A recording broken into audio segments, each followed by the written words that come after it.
Hello, everyone, and welcome to Hangouts with Visionary Leaders, intelligent and engaging discussions with visionaries, thought leaders, and change makers, opening us to a new narrative for our future. I'm your host, Lisa Ingalls, and I'm very, very passionate about serving the emergence of our human and social potential through my programs and services, which you can learn more about by going to www.innerstatecoaching.com. And while you're there, feel free to pick up my free report on how to create radical breakthroughs in your life.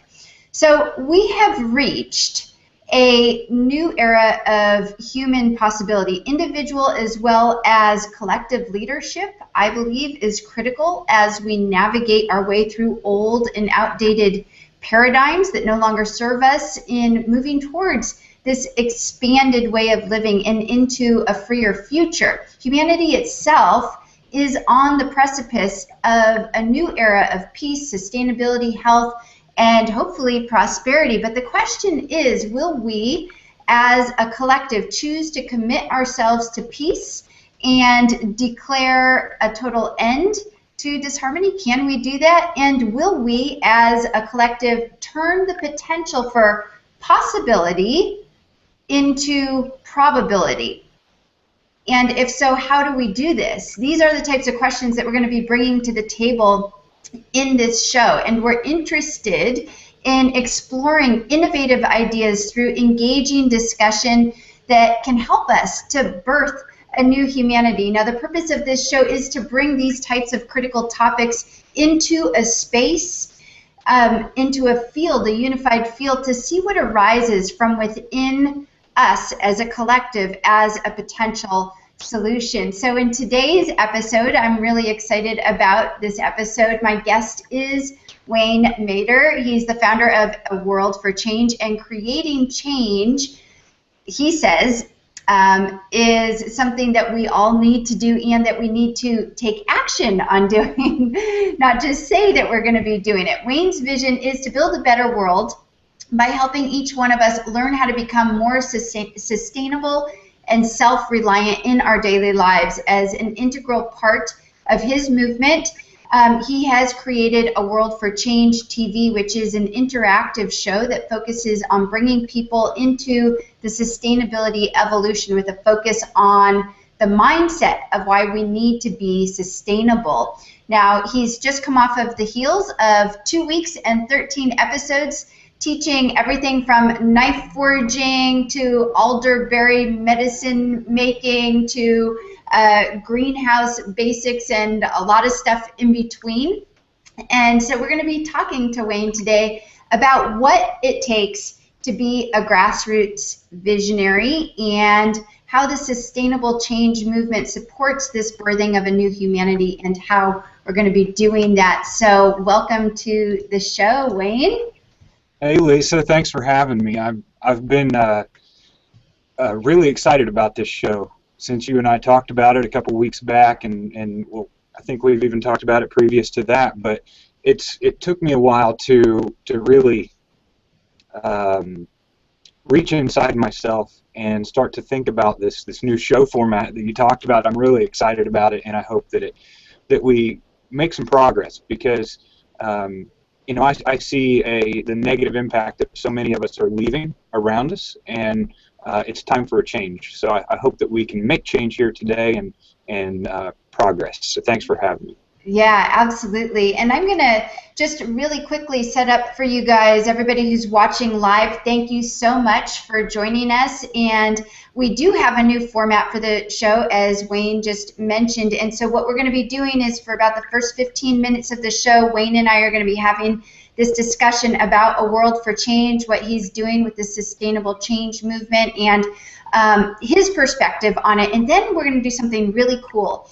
I think. It's an experiment. I have to say it is an experiment. Although I've led these circles, I've never done it on a hangout. So that's what's new for me.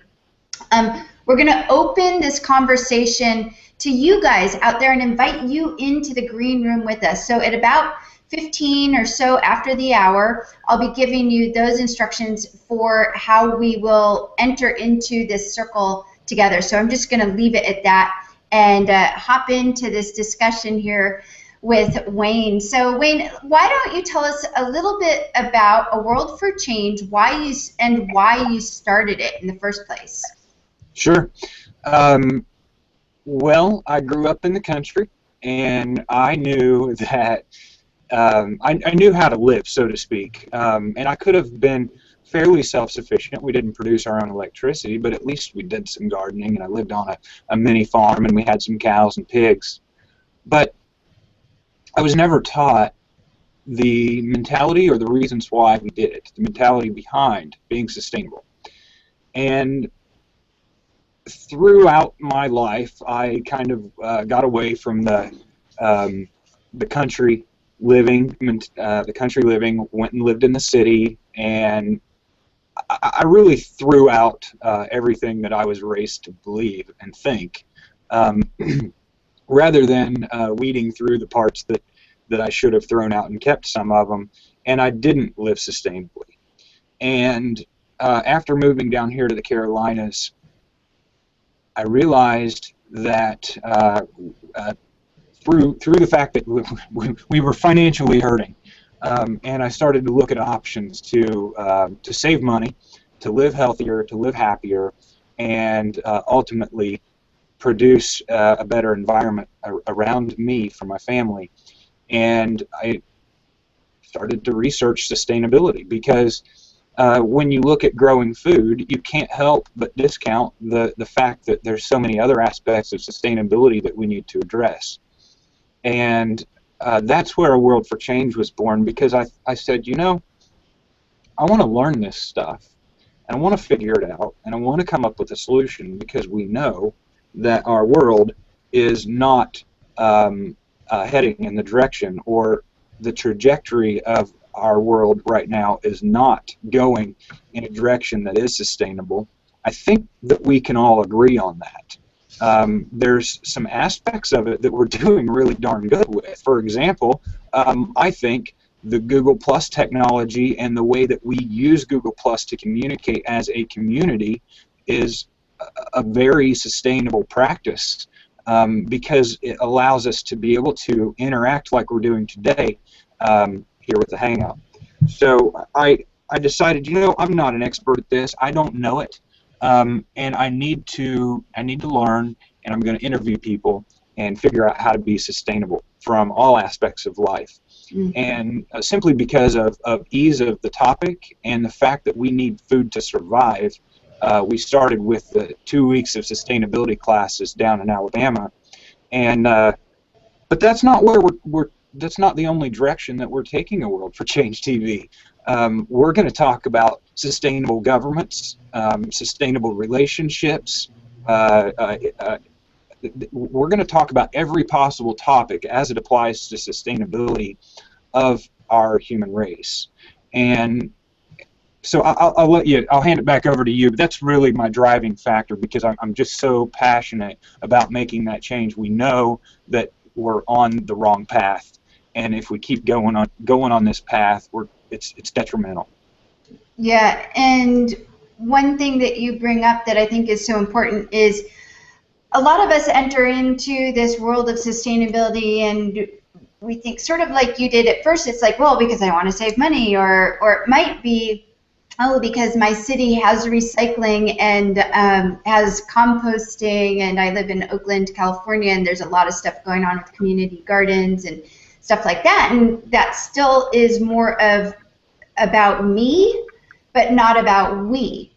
It's more about me and my self-preservation initially, and I think that's where a lot of us come from in the beginning. Then we realize, oh my gosh, it's not just about me. I mean, we got this bigger issue to think of, and the fact that, as you're saying, Wayne, sustainability is not just about the food that we're growing. It's about having businesses that are sustainable and governments that are sustainable, communities that can live sustainably together. I know that you're very passionate about that. And of course, something I'm very passionate about and believe wholeheartedly in is that none of this can happen if we don't have mental and emotional sustainability, because that's how we're going to, that's going to be the foundation and the basis for us to live together and to work together symbiotically and cohesively as together.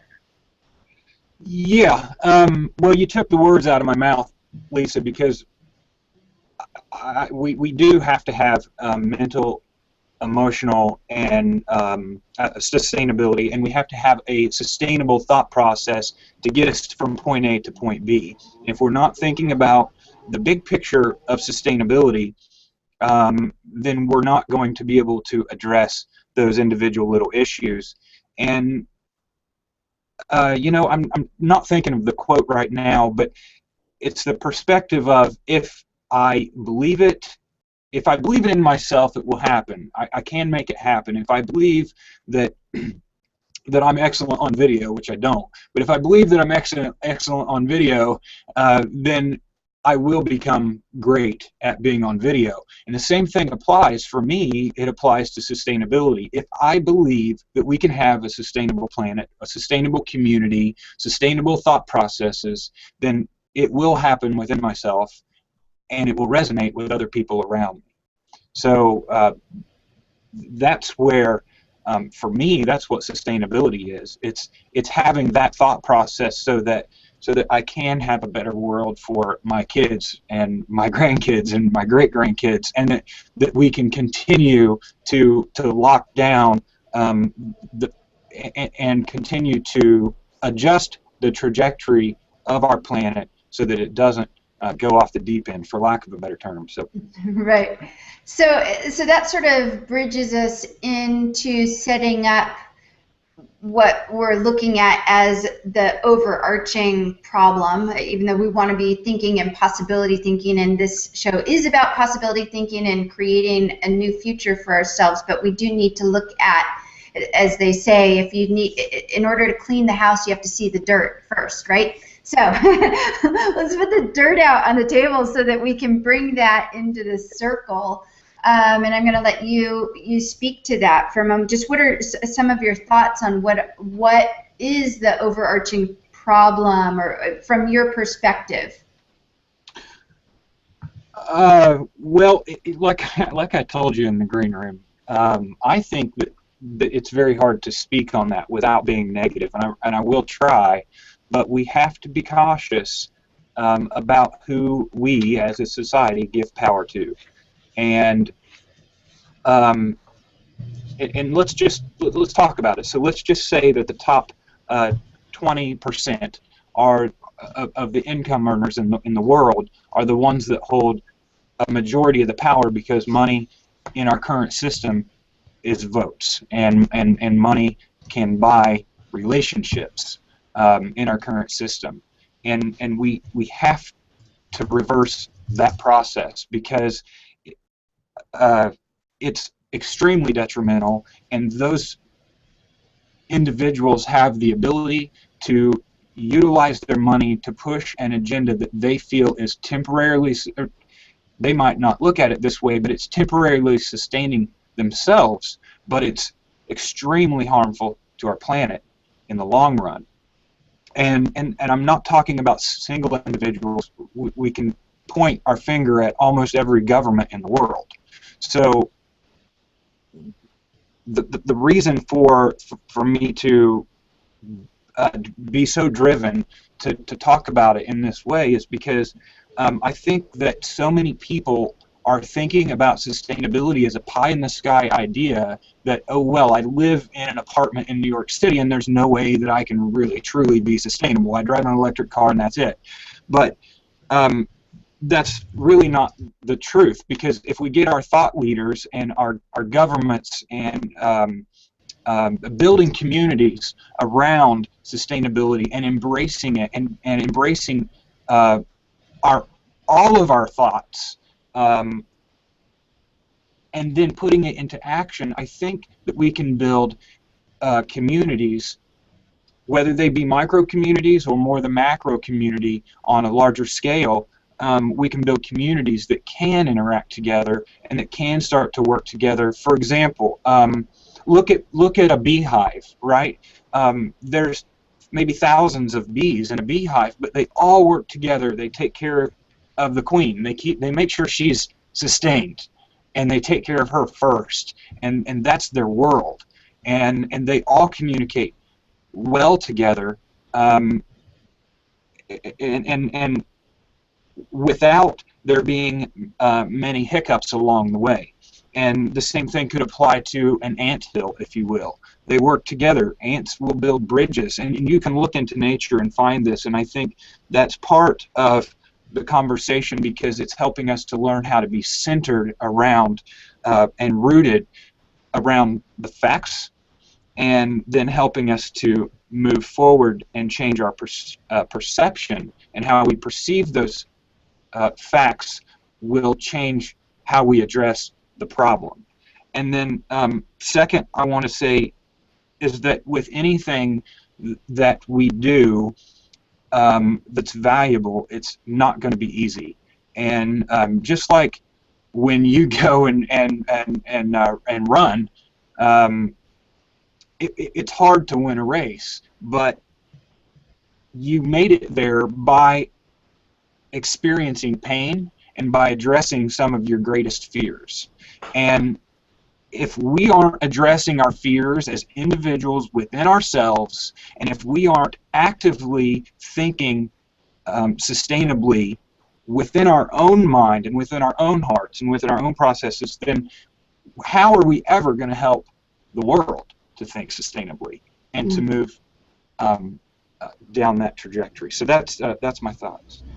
Awesome. So that's just such a great launching point, I think, for us to step into this circle together. In just a moment, everybody that's here, I'm going to be putting a link into the comments section, and if you'd like to join us, we'd love to have you inside the green room with us. But first, what I'm going to do is set up the guidelines and the parameters for this circle, and just hopefully in just a couple minutes give you an idea of what the circle is about. Now, the circle is really meant not for us to try to think really hard about what is the solution to this problem, but in order, or what is the solution to this problem, but to allow the solution to arise from within the field that we're creating together. Now, it's not a debate. It's not meant for us to come in together and debate with each other and yes, this is right, no, that's wrong, and this won't work, because to me that's not going to get us anywhere. So here's how this circle works. The guidelines are very, very easy. All you need to do is first click on the link. As soon as I put it in, you click on the link, you'll come into the green room. Obviously we have room for 10 people. That means we can take 8 more people in the green room right now. Once you're in the green room, please do mute yourself so that there's not a lot of outside distractions going on. When you're in the green room and when we're in the circle, I will be giving you I will be moderating and guiding the circle by giving one short thought or concept. For instance, I might start out with community and sustainability, and I might just say that the theme right now that we're going to work on is community, and how does community fit into the piece of sustainability. And that would be the thought. And then if you want to contribute to the circle, you raise your hand. I will call on you, so that's the only time that we'll use names in the circle. So I'll call on you, and you have 60 to 90 seconds to contribute to the circle in whatever way that you want. When you're contributing to the circle, as part of the guidelines, do not use anybody's name in response to something. So if Wayne says something, when would not say, well, I disagree with Wayne because what I think is this, this, and this. You want to take personal responsibility for what it is that you're contributing to the circle, so you just say what it is that is coming up for you in relation to that theme. We're sticking to the theme, which is why we're keeping it really short segments that you get to talk. We're going to hold off any questions. So while the circle is in progress, we do not ask any questions. You can ask questions for after the circle, and we will address questions after the circle. So please do not bring any questions into the circle. The circle is about solutions. And we want you to direct your contribution to the entire group. This is going to lift the communication up above personal interactions, and by not addressing, like I already said, one individual, and we're going to be speaking to the whole group, remembering that there is a group outside of the green room as well. So if you do not make it into the green room for some reason because it's full, then you can still contribute by making your comments, and we value those contributions as well. This is an experiment. Like I said, I've never done this in a Hangout situation before. If we see that more people want to come in, what we'll kindly ask you to do is, once you've contributed to the circle, drop out so that someone else can come into the circle. So at this point, I'm going to share the link to the circle. It should be coming up here in just a moment on the comments. And as we're waiting for people to come into this circle, we're sort of going to set this up just a little bit more. Does that make sense to you, Wayne? Do you have anything to add? I don't. I'm looking forward to it.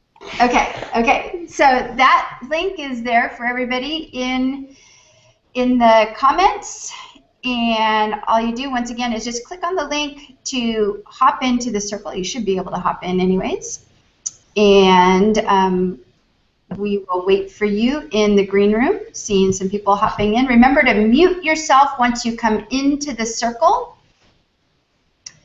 And we see Nazim is coming in, and Heidi's coming in. So Alan is coming in, remembering to mute yourself once you're in the circle. We'll give another minute or so if you want to hop in the circle with us.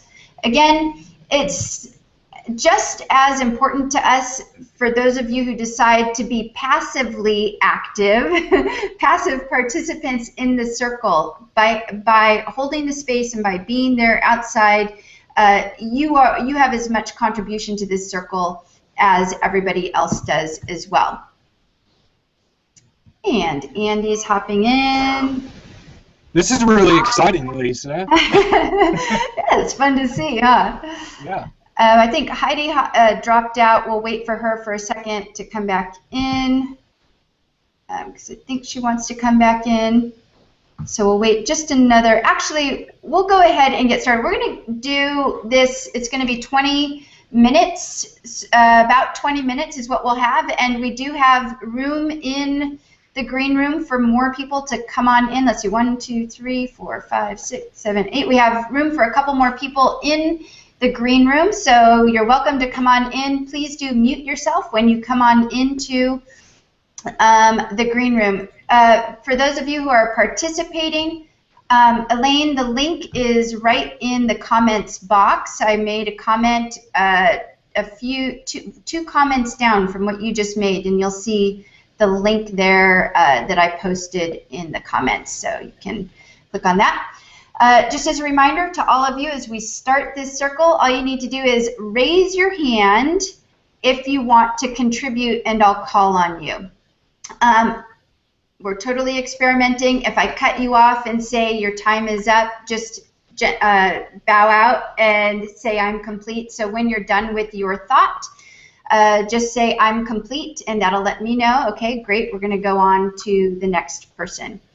So we're going to go ahead and get started here, and I am going to start with the thought and this idea of community and sustainability and the importance of being in community, of having a sense of community and how community contributes to sustainability. We're not here just to be an individual and be self-preserving if we're thinking about a global change and global transformation. So who would like to speak first to that thought? And all you need to do is raise your hand.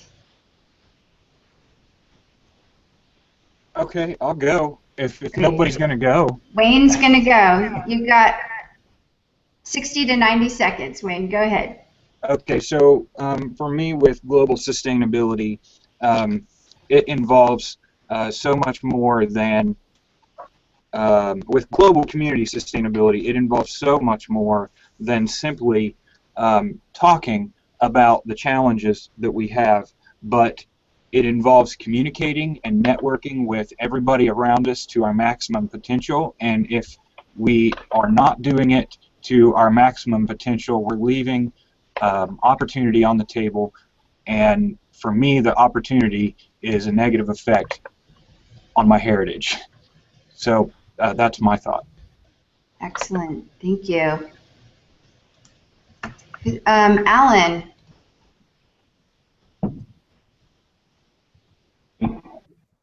Okay. Can you hear me? Yes.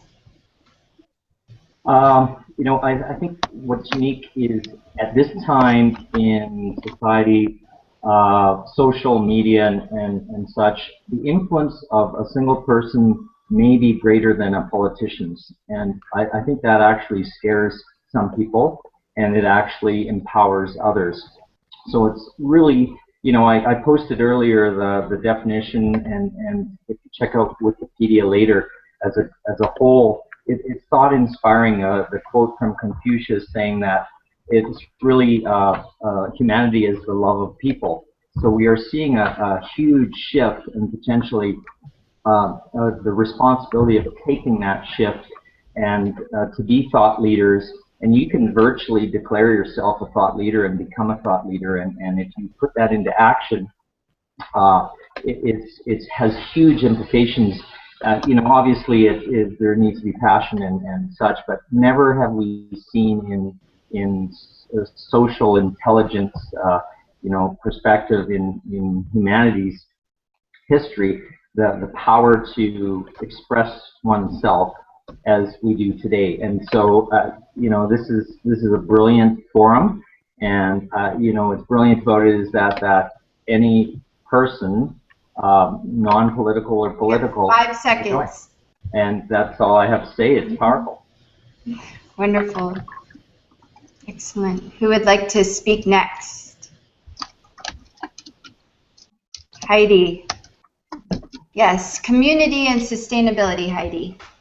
Yeah, for me, we are living in a time where the individualism has been so big that many people don't feel be part of a community. So to create community is a very, very important thing, first of all, and then that these communities have thought leaders and inspirational leaders who can inspire the members of the community. And we can inspire them with whatever thought we have. And when the more we are advanced and have, for instance, the sustainability and all these modern things in our mind and really in our heart, the more we can guide people to come with us. Thank you.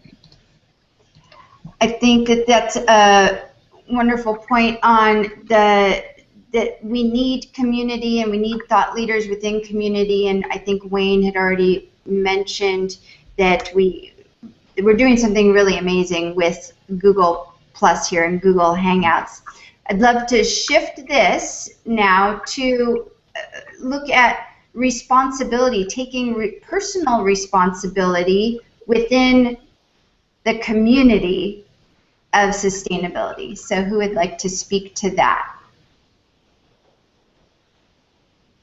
Nazim. Yes. Thank you. It's quite a difficult subject in the sense of responsibility towards community, because as much what Wayne has done over in his whole movement, I am totally in love with.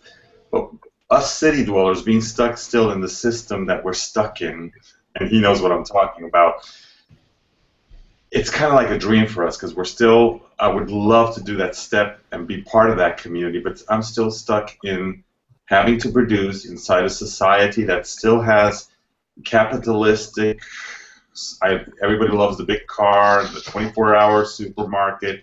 Here in Italy, it's a little bit different, and I think Adeline can confirm this with me, that we're here, it's a little bit different in the sense that there is much more sense of family and community, so for us it's a little bit easier. But me and my wife, I mean, we're looking at all the things that are happening. We're saying, like, we're getting ready, but we're still stuck in the same thing that I have my business and I have my clients, and they're, it's very difficult. So I know I have very little time left, but it's a challenge, and we're getting close to doing it, but it's still a challenge for most of us. Yes. Thank you. Yes, Elaine, on the subject of responsibility, taking responsibility in this piece of community. So you were asking about personal responsibility, and I think personal responsibility starts when we examine every day whether we're looking at ourselves or at others or the messes in the world through the eyes of love and forgiveness or fear.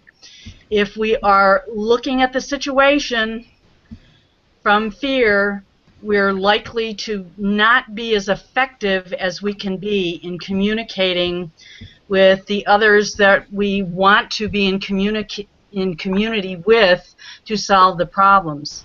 So, for example, if we're looking at a circumstance that we think appears to be caused by a particular community or entity, if we're looking at them as indeed they have the power over the situation, and if we don't somehow send out a vibe of love or forgiveness to open up our ability to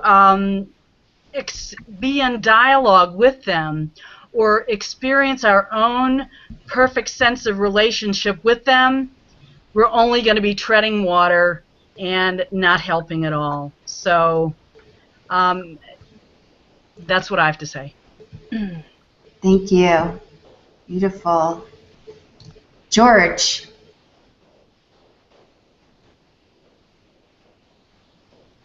Oh, but you need to unmute yourself, George.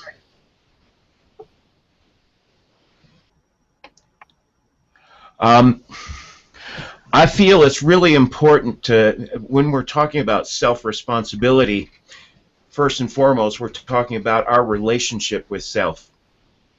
And there's something incredibly potent and powerful about the power of our agreement. Whether we're in a system or not, when we're in agreement with the idea and the actions of sustainability, we are in the system but not of it. Meaning, for example, my apartment in Austin before I moved to Colorado, I have a heritage on both sides of my family where my families had gardens and they put up preserves all summer long so they could eat in the winter.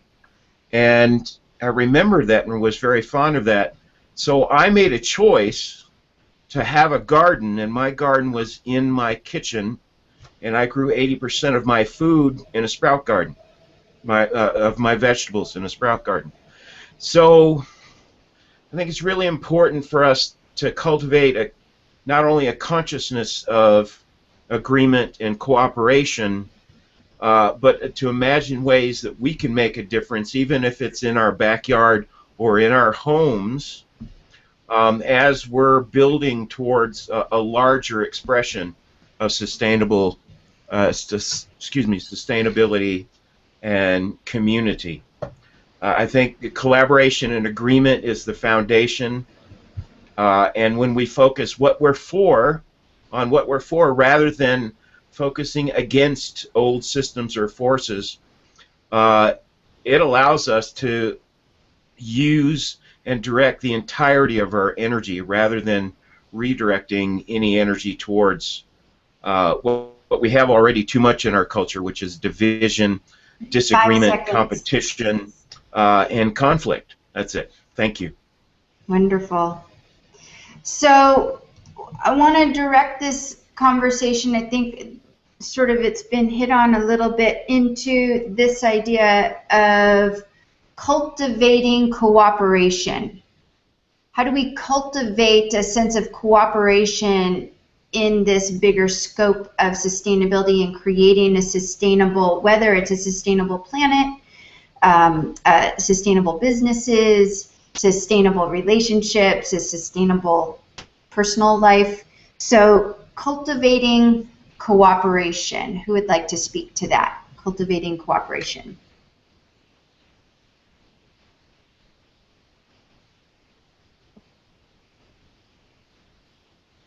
And go ahead, Wayne. Yeah, I'll let Nazim go. I've spoken enough. Well, now, basically, I'll put the example of my wife and what she's doing. She's, I mean, slowly, we're getting involved with a group of people in this area that have the same thoughts about, be it gardening, be it going out in the countryside and getting lots of land and starting to do cultivations and bringing your own vegetables back home. It's a little bit difficult because, you know, but if you look at the option of supermarkets and what they offer here, you kind of say, well, this can be done. So being in the countryside, we tend to participate and do these sort of things that are a little bit starting a process of detoxification from what we have been taught and been imposed to think is the proper way. And I'm talking supermarkets and that whole system that right there, you go to the supermarket here. Before it was much nicer, but now it's become kind of like in America where a tomato is not a tomato anymore. And, you know, so doing these sort of things, being with the sort of people that have the same thought mentality. The fact also, for example, Wayne, with his efforts, I mean, I immediately jumped in. I know Andy's in the panel with us too. We immediately said, how can we help? You know, even if we're inside our systems, but at least it's an effort to try to start going towards something that nature's calling for us to really embrace, because as Wayne says clearly, we're running out of time. And 3 seconds. Okay, and there's not much we're going to be able to do very soon. Okay, wonderful. Who would like to speak next? To this idea of cooperation, cultivating a sense of cooperation. Alan. I refer again to the inspiring words of Confucian theory or philosophy, is that if you want to make a stand, help others make a stand. So it's simply by first being an example, and I did post a comment on the side chat there. I mean, I've been thinking about this recently in the last few years, is that, and it's not even on the topic of sustainability, is that every little bit of water saved, every little bit of trash picked up by another person, not the person who littered, because obviously the person that littered didn't have social conscience yet. But we lead by examples. Humans are great followers, and they don't necessarily have to have cooperation by forced cooperation. That sounds like politics, I'm sorry. So really, if we lead by example consistently with our neighbors and locally, and now local means globally, there's a huge, exponential effect of that. And I think that's really what it's about, that exponential effect that can occur. But it starts with an action every day that's genuine, passionate, and from the heart. It's the core values, right? And we can't make you think anything. Really think about it. We're just acting in a certain way, getting the information out, and people go, aha, yeah, they saw the example of picking up litter. 3 seconds. Done. Wonderful. So we're sort of pulling to the end of our 20 minutes, and what I'd like to do in the last couple contributions here, it's been brought up over and over again in what has been said and contributed to this circle, that there needs to be a change in the way that we think about things, in the way that we see things. So I'd like for this last piece of contributions to speak to this idea of possibility thinking as it relates to sustainability. Who would like to contribute? Christopher. Possibility thinking, I often find, involves, particularly in this area in Washington, D.C., creating the ability to respond to the stimuli from all of the lobbyists and politicians around here, as well as to take on the responsibility for guiding some of those changes. And I think that our idealism in terms of possibility needs to be tempered with the realism of getting things done as opposed to imagining things are going to be done. Thank you. Thank you. Heidi.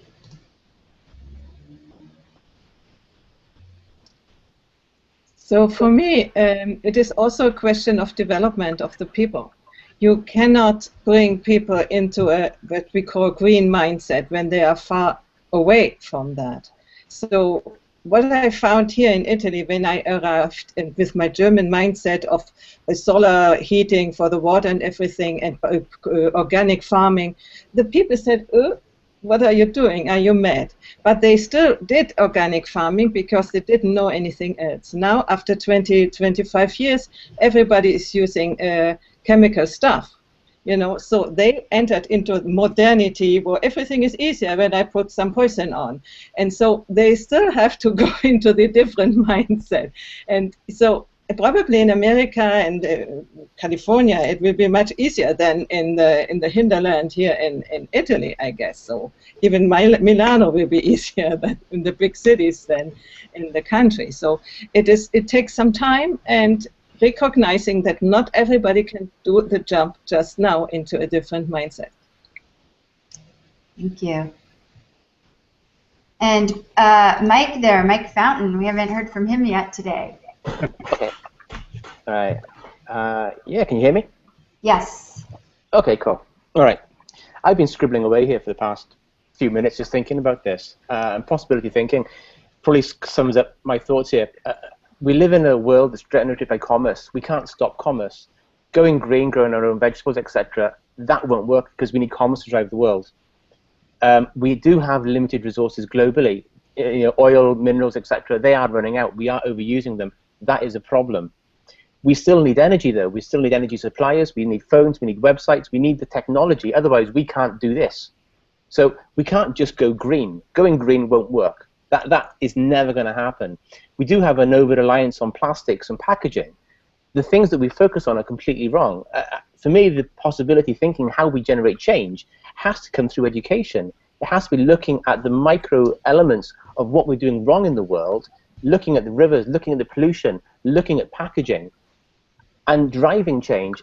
I admire what Wayne's doing, but, and this is the big but, is that in itself, yes, you can do that in a micro economic development area because you can also stay in each other. But then when you're looking at having technology, using phones, using technology, that's when this begins to fall on its backside, unfortunately. And I'm not saying that what Wayne's doing is wrong. He's doing the right thing. 5 seconds. We need to do something a little bit to create awareness globally so people buy into it. And we lead a tribe. We equip the tribe to lead us rather than us leading the tribe. Thank you. And George.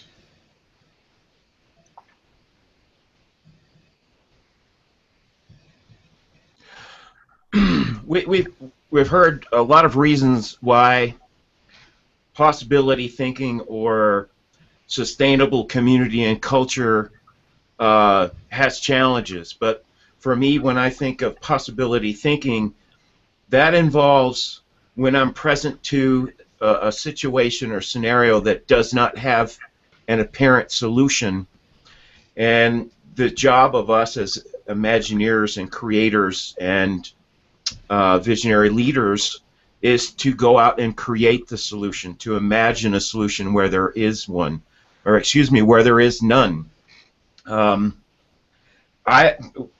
society, our world has, you know, many examples of people who created a massive movement because they did not invest in the naysayers or the resistance to change, and they had a singular focus and vision. And when they ran into an obstacle, they went around, they went under, they went over, or they just powered straight on through. And I think that's, as much as we need to be realistic, we need to live in possibility, and that's to be in our yes. Thank you, and that was just right on the 1:30 there, George. You must have that timed out perfectly. And it brings us to a wrap for this circle, and I want to thank you all, first and foremost, for being a part of this discussion. We had no idea how this format was going to work, and what would arise out of it. And I want to just reiterate that the circle, we're all new to it, and just to let you know, if we were to go in this same type of way, further and further, and going deeper and deeper into a particular, and perhaps we went next into possibility thinking, and okay, now let's just speak to that and be in the possibility and what is the vision. This is how this type of circle can be very focused and very powerful in bringing about the change in the world. And I want to give credit where credit is due to this circle. Is a circle created by Ron and Victoria Friedman, this type of methodology called the Vistar method, which they use in between governments. They use to do huge work in the world with visionaries like the Shift Network and Barbara Marx Hubbard. So I've been trained by Ron and Victoria as a facilitator of this type of circle. So with having everybody come into this circle and having no clue about how to do it, you guys were amazing. And once again, thank you so much for your contributions. You guys can all stay in here in the green room. Those of you outside who might have some comments, please feel free to ask any questions that you might have from us. And I'm going to bring Wayne back up now and get your thoughts. And Wayne, anything that you have to say here? Yeah. Thank you. This was a fun circle. We had a good time, and I enjoyed it.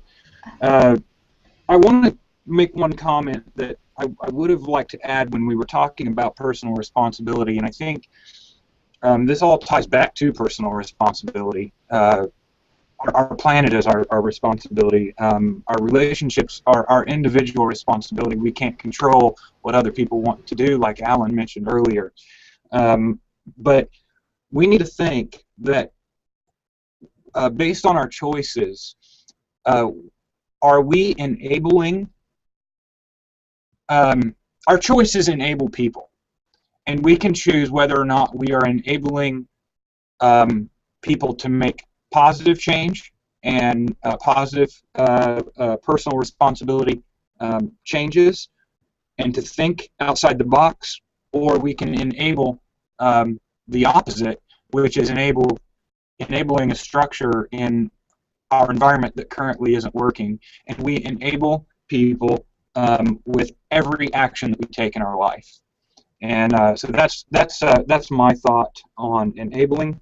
And I really liked what Heidi had to say. Now that we're out of the circle, I liked what Heidi had to say about love. It really speaks to my heart, because I guarantee you that so many things in life can be fixed and or repaired with that simple four-letter word.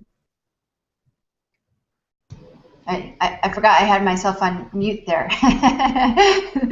Yes, absolutely. And I believe that we're moving towards a new future, a freer future. I believe that we're culminating like this in groups, in pods, as Barbara Marx Hubbard, she says there are self-selected individuals who are emerging right now at this time in humanity, and who are finding each other and who are voluntarily coming together into pods of their own creation to birth this new humanity. As she says, is all, I'm very inspired by the work that she does. And I think that what we've done today and what you're doing with A World for Change and the Sustainable Change Movement is testament to exactly what she is talking about. All of you are here right now because you are self-selected. You've said, I am a visionary leader, and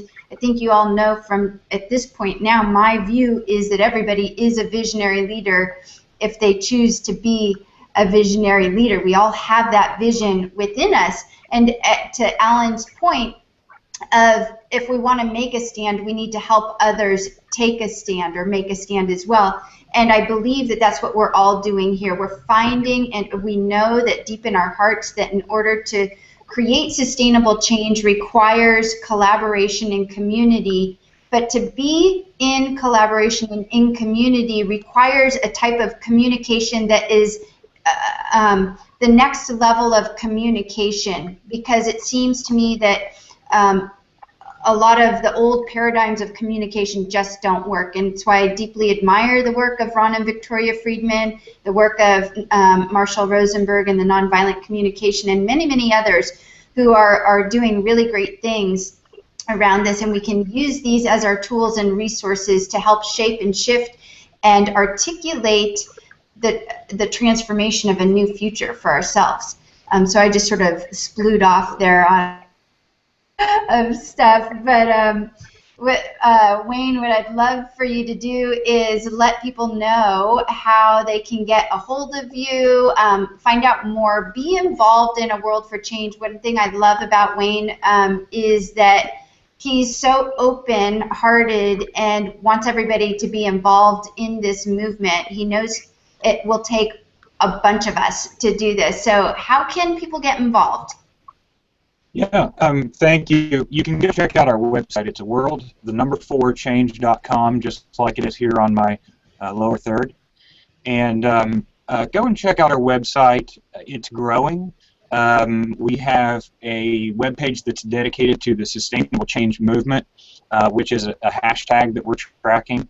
And our goal is to see how many people we can motivate and track it using that Sustainable Change hashtag. And then you can also reach me. The best way to contact me is just through Google+. And you can follow me to my profile there. So thank you for having me here. It's been a blessing. Thank you. Yeah, thank you, Wayne, and thanks to everybody who showed up and is live in the green room right now. You guys are all welcome to stay in the green room after we go off air. Thanks to everybody out there who is viewing from the outside, and anybody who might be watching this in replay. You can still be a part of this conversation as you're watching the circle, as you're seeing it going on. How would you like to contribute? How would you make your contributions to the prompts that I was giving in the circle? We'd love to hear from you, and we will stay in touch with you. Thanks, everybody, for showing up, and we'll see you on our next episode of Hangouts with Visionary Leaders.